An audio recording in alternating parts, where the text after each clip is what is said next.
This video shows you how to fix the issue when you can't find the Google Play Store on your Samsung Galaxy device in 2026. Don't worry, this is a common problem and usually happens due to settings changes, accidental disabling, or hidden apps. Follow these simple steps carefully to restore it back to your phone. Step 1. Enable Google Play Store from settings. Sometimes the Play Store is not deleted, just disabled. When it is disabled, it disappears from your app drawer and home screen. To fix this, open your phone's settings and scroll down to Apps. In the Apps list, tap the search icon and type Google Play Store. Once you find it, open the app info page.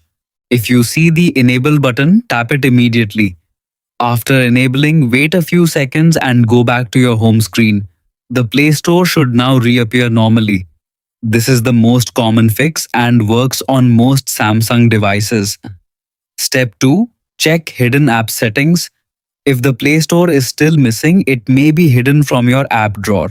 Swipe up from your home screen to open the app drawer. Now tap the three dots menu in the top corner or go to Home Screen Settings depending on your model. Look for the option called Hide Apps. Open it and check if Google Play Store is selected in the hidden list. If it is, simply remove it by tapping the minus icon or unchecking it. Once done, confirm and exit settings. Step 3. Restart your phone. After making changes, restart your Samsung Galaxy device. This helps refresh system settings and ensures the Play Store returns properly. Now go back to your app screen and check again. The Google Play Store should be visible and working normally. Open it, sign in if needed, and continue downloading your favorite apps without any issue.